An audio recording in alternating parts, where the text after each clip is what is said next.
me, the Otaku Fango, here to discuss episode 2 of Yashahime, Half Demon Princesses, or whatever you want to call it, or the Inuyasha sequel. So, okay, there's a lot to unpack in this episode. What I want to focus on more is the rainbow pearls. And don't forget, I have a Patreon and a coffee, links in the description. They all three have one, right, in their eye, except for Moroha, which is interesting. It looks like she's already gotten hers out of her eye and is keeping it in this little whatever. And I'm like, okay. Now, does this rainbow pearl give her powers? Because it seemed like she was gonna, like, give herself a power-up or something when she was trying to fight the centipede demon, but was interrupted.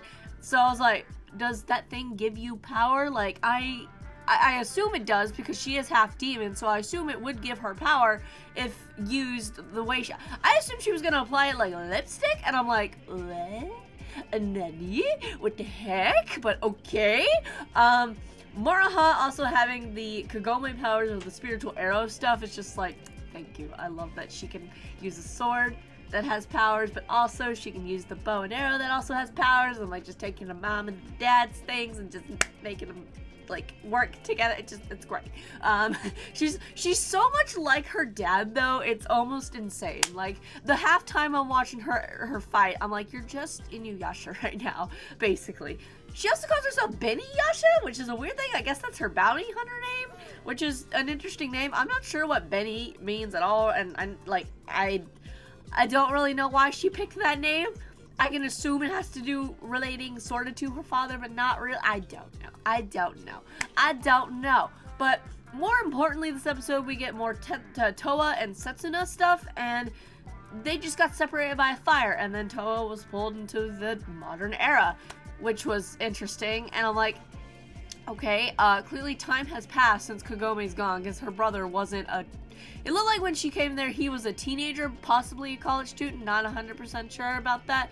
But Towa took on the family name of Higurashi and is now technically a Higurashi, but not whatever, an adoptive daughter. So I like Towa's thinking, though, of being like, I've grown up in this land. I don't really like being in this land, but I have no choice, which is interesting because she's like, you know, girls have to be feminine and guys have to be masculine, and you know, she's not happy where she is, I can tell, but it's like she has no choice. She has nowhere else to go until, well, the feudal era is an option, which she's obviously gonna go there because, yeah, I mean, she wants to be with her sister. That's where she probably feels like she truly belongs and is not, you know, here. So that's very interesting that they brought that up. I'm like, okay, I get what you're saying, Towa. It makes a lot of sense. I thought it was really cute though, seeing Sota, and he, like, you know, he grew up and he had a daughter of his own. We never saw his wife, so who knows what happened with that, but so I thought that was really nice, just getting that kind of story, like, you know, the other side of the story, like after Kagome's gone, like what happened to her brother, what happened to the family. The grandpa's still alive. Wow, I can't believe that old man's still alive. I'm like, you're still alive? But I don't know, it's just kind of like, what? Family cat's still alive. Booyo, apparently. I'm like, that cat's still freaking alive. Oh, wow. So that's the thing. I'm just surprised, like, it was interesting seeing Kagome's mom. She even had, like, her hair was starting to white up, and I'm like, oh, that's a nice little detail there. But what I really want to just say is that, like, it's so interesting of what we've got going on here is these rainbow pearls. They obviously are going to give them power-ups, but a lot of people have been speculating that that's where their parents are inside the rainbow pearls, which would be interesting because apparently they come from a demon, and they're just kind of all scattered. They're like the Shikon Jewel, but they're not the Shikon Jewel. And you know how they're not like the Shikon Jewel, obviously, is that the centipede demon from the original series took one shard. Wait, did it take? No, it took the whole jewel. Sorry. Did it take the whole jewel? I can't remember now. If that demon took the whole jewel, if it took a shard, it's been so long. But either way, whatever it did, this centipede demon is obviously a different demon. But these things are not as powerful as the Shikon Jewel because it took at least two for it to get that, like, grosser, the centipede demon, to get that grosser appearance going on. I think it took that demon just the whole jewel. Pretty sure. So we know these rainbow pearls aren't as powerful as the Shikon Jewel, which is a very interesting thing, I think, to note. what happens when you combine them all. What happens then? That's what I want to know. And I'm assuming that's what they come from, is a very all-powerful demon that had all of them. And he was very, very strong.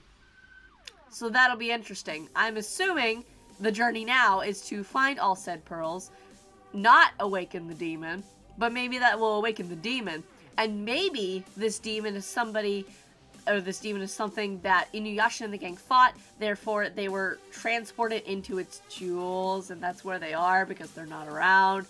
I have no flippin' idea. I'm just like, I have no idea, because I just don't know. Because clearly, Kagome and Inuyasha would be in their child's life. Sesshomaru, you could argue that. You could totally argue that point. I'm pretty sure, I don't know. And I don't really care that much. I'm like, you know what? Knowing Sesshomaru, he probably wouldn't be in his kids' lives. Like, where was he when they were kids? You know, who's the mom of Towa and Setsuna? I need to know. I need to know. Right now. It's like I know it's only been 2 episodes, but I just want to know, is it Rin or is it not Rin? That's all we need to know. Probably gonna be Rin, but there's that slight chance that it's not. So, okay. But overall, I very much enjoyed learning about our main 3 characters this episode. Towa, Setsuna, and Moroha. It's just all very nice. Got to see Hisui, who, bruh, I don't know if that guy has the wind tunnel or not, but I need to know, because I was looking at his design, and on one of his hands, he's got that same freaking bracelet that Moroku had when he had his wind tunnel. So I'm like, do that boy have the wind tunnel or not? I need to know. I feel like maybe it's a 50-50 shot. Oh man, but overall this episode's just really good. I'm just so happy that we're back in the world of Inuyasha. That's what I'm really happy about. And our main 3 girls, they're just all great. I mean, Towa's great, Moroha's great. Setsuna, I guess, I don't really care. I mean, I care, but it's like, out of the 3, she's my least favorite so far.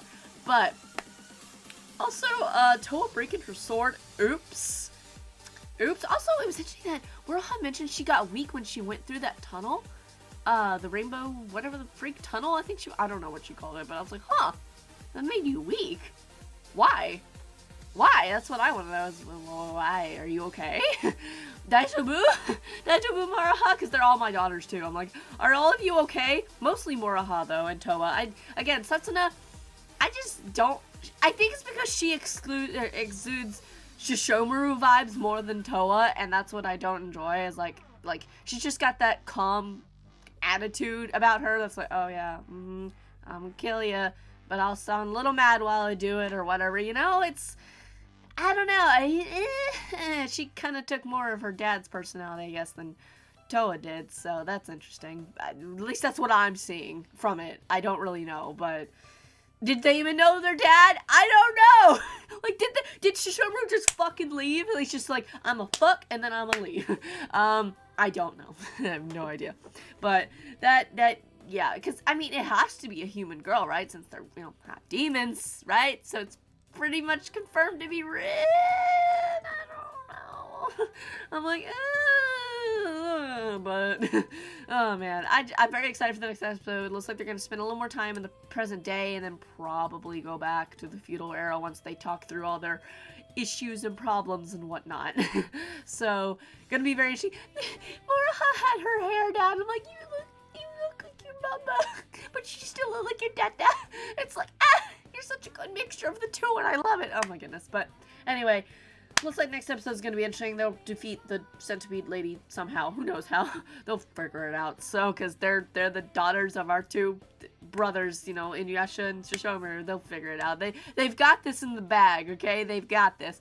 Oh, man. I like how their first demon that they fight together, though, is the centipede one. Just like how in the OG series, it's like the callbacks in a way. And I'm like, that's great. I love that. I wonder if we'll get more similar demons to ones Inuyasha and Kagome fought.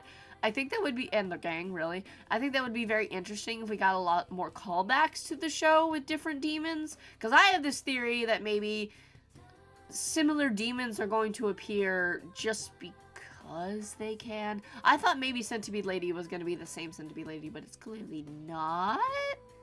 I assume, because that one only had 2 eyes and this has 3, so But anyway, what did you guys think of this episode? What do you think is going to happen next? And I'll see you guys whenever Let's Play video I do next is, okay?